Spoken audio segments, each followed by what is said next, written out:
Hello friends, स्वागत है आपका फिर से हमारे चैनल बिलियंस 53 में। तो हमने इसके प्रीवियस लेक्चरों में वर्तमान भारतीय समाज एवं प्रारंभिक शिक्षा का बहुविकल्पी, अति लघुत्तरी और लघुत्तरी सारे प्रश्नों को सॉल्व कर लिया, पढ़ लिया है। आज के इस वीडियो लेक्चर में हम लोग देखेंगे सेकंड पेपर, प्रारंभिक शिक्षा के नवीन प्रयास, new efforts of elementary education. ये आपका सेकंड पेपर है और ये सेकंड सेमेस्टर का। तो चलिए, जो भी सेकंड सेमेस्टर वाले हैं इस सिलेबस को एक बार देख लीजिए वीडियो को, ताकि पता चल जाए क्या क्या पढ़ना है। आप लोग अलग से भी इसका लेक्चर सजेस्ट कर सकते हैं। इस वीडियो के डिस्क्रिप्शन बॉक्स में फर्स्ट सेमेस्टर का पूरा सब्जेक्ट का प्लेलिस्ट और टेलीग्राम का लिंक, वहां से जाके पीडीएफ प्राप्त कर सकते हैं।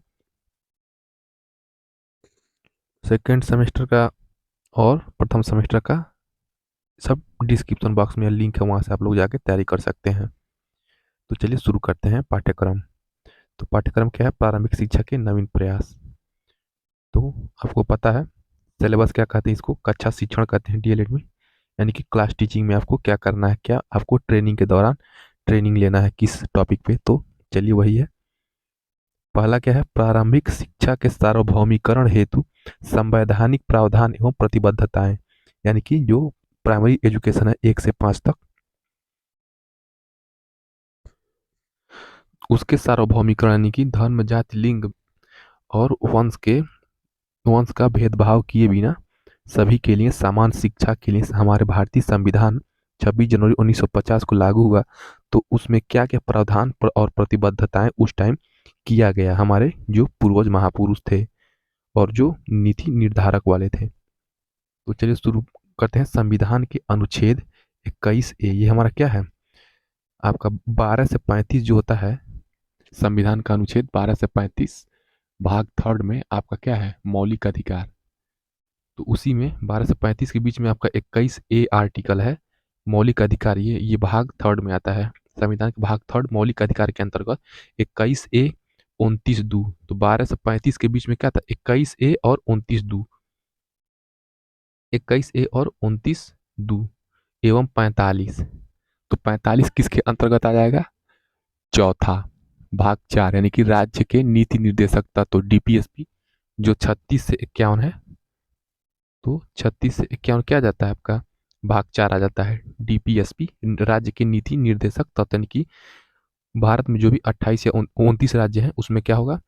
राज्य के क्या क्या नीतियां होनी चाहिए उसके बारे में संविधान के भाग 4 राज्य के नीति निर्देशक तत्व में वो बताया गया है। तो उसमें अनुच्छेद है 45 के अंतर्गत शिक्षा संबंधी संस्तुतियां या सुधार।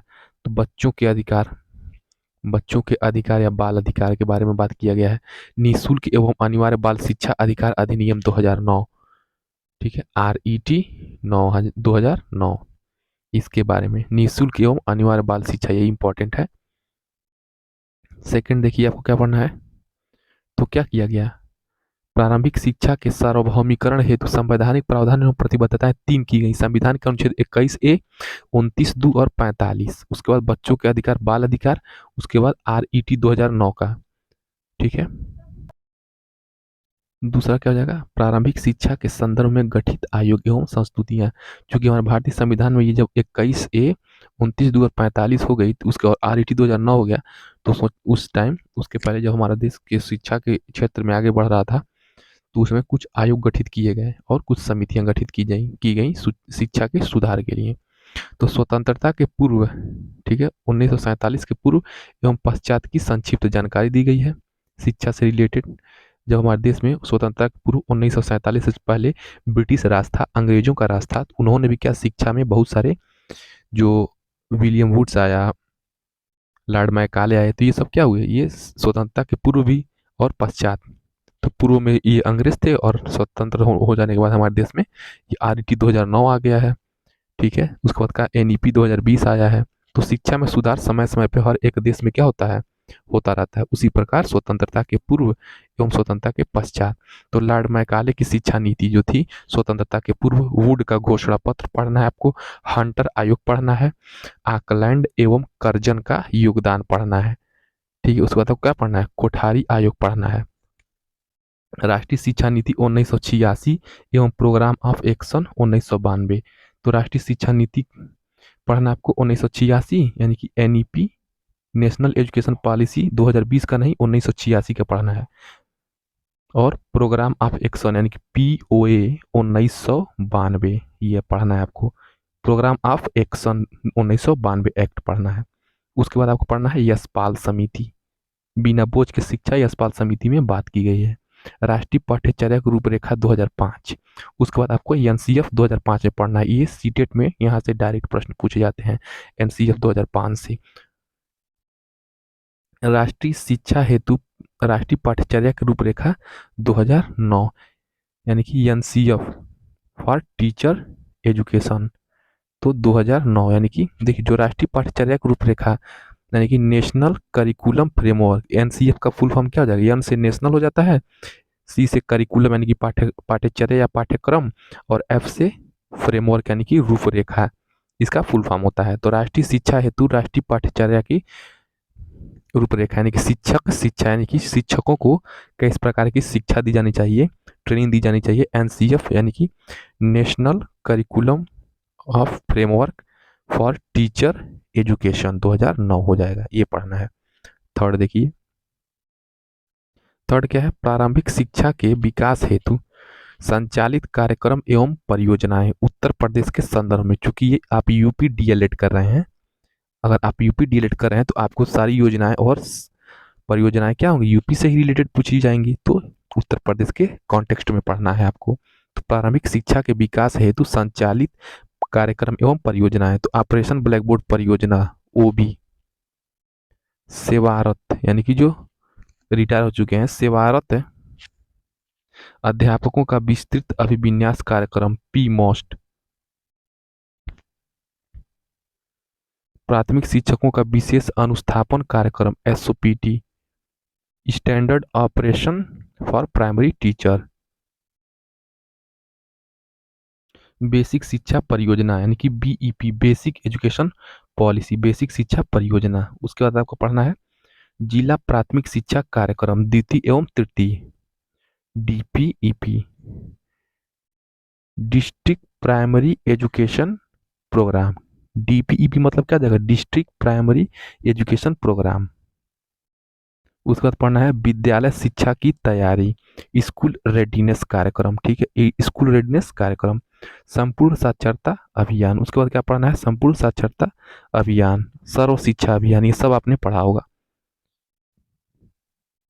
NPEGEL, नेशनल प्रोग्राम, N से नेशनल, P से programme, national programme of education for girls at 88 elementary level, यानी कि national programme of action education, national programme of education for girls at elementary level, NPEGEL का full form है। School चलो अभियान, आपने सुना होगा स्कूल चलो अभियान कब लागू हुआ था?